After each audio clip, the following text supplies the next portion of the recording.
बाबर आजम को हारने के बाद एक जलसा रखे, उसमें एक कागज ले रहे, बोला देखो ये मेरे खिलाफ साजिश हो गई, इससे कोई कुछ नहीं किया। जब उसको पीसीबी वाले पकड़े कि उस खत में क्या है बताओ तो सही, तुम क्यों हार गए, बोला वो तो मेरे से गुम हो गया है। इनके जमाने में नेब की रिकवरी बढ़ गई, ये 190 मिलियन पाउंड कहां गए सर? हम पर आपने इल्जाम लगाया कि रिलीफ मिला, उस ड्राई क्लीनिंग का जिक्र नहीं किया, सिलाई मशीनों का जिक्र नहीं किया।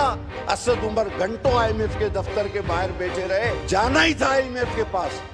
तो आप अपनी शराइत पे कर्जा ले सकते थे, जिस शर्त पे भी देना है दे दो, पैसे दे दो। एक मुल्क के सरबराह को कोई अपने घर में दावत देने से डरता हो कि बहन बेटी पे ना नजर डाल। एक एक वजीर के साथ 30-30 गाड़ियां, वही वजीर जो कहता था कि जी साइकिल पे आना चाहिए, क्योंकि पहला कर्जा तो जनाब कायदे-ए-आज़म के जमाने में ही लिया गया और वो कर्जे की शरह बढ़ती गई।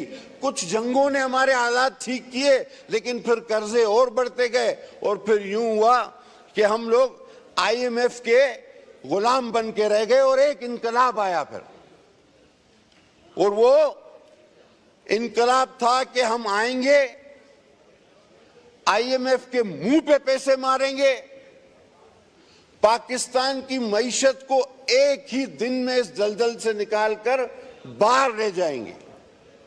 आज बात तो हो रही है, लेकिन 4 साल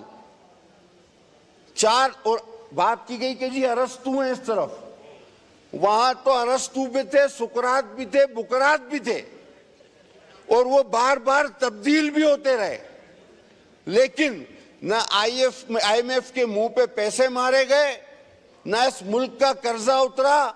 और कल एक दोस्त ने कहा कि हमें भिखारी बना दिया, तो मुझे एक वाकया याद आया कि ऑफिशियली तारीख में पहली बार एक वजीर एक मुल्क से फितरा लेने गया। वो बताइए कौन सा वजीर था और किसकी हुकूमत थी और किसका दौर था? ऑफिशियली फितरा लेने हमारा एक वजीर की कैपेसिटी में गया सऊदी अरब, और उसने तस्वीर खिंचवाई, पीछे लिखा हुआ था हाजा फितरा है पाकिस्तान, ले जाओ भाई चलो। वो आप बता दें तो उसको आपको सारी बात का अंदाजा हो जाएगा।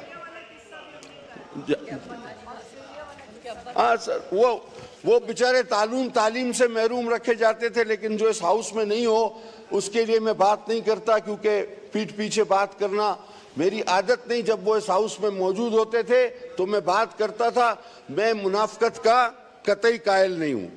इन्होंने कहा जनाब इनके जमाने में नेब की रिकवरी बढ़ गई, ये 190 मिलियन पाउंड कहां गए सर? हम पर आपने इल्जाम लगाया कि रिलीफ मिला, उस ड्राई क्लीनिंग का जिक्र नहीं किया, सिलाई मशीनों का जिक्र नहीं किया। अब आप कहते हो कि जनाब हमें एक साजिश के तहत हटाया गया।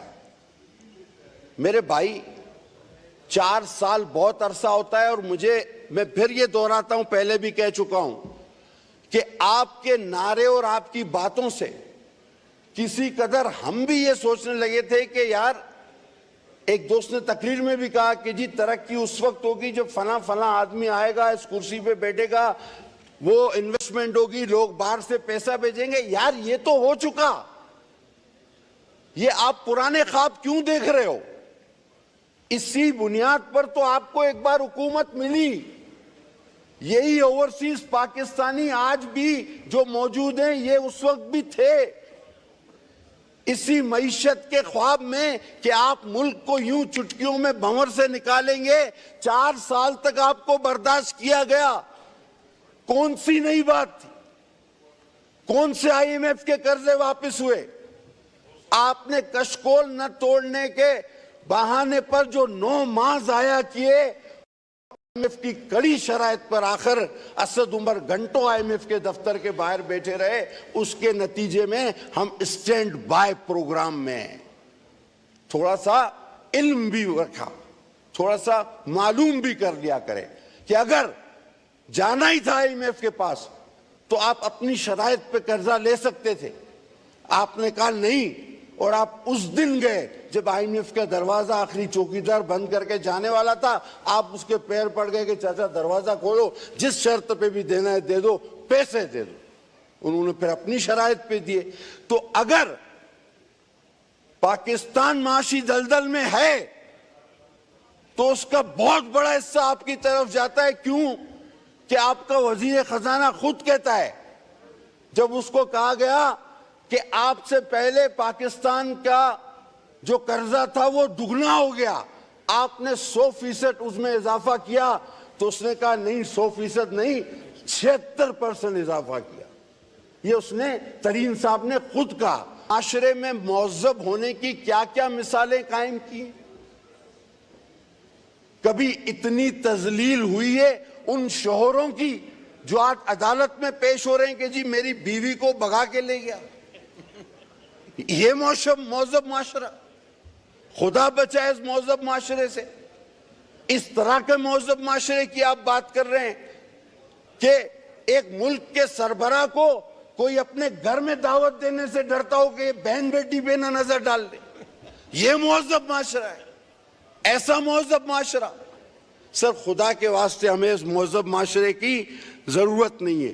कहते हैं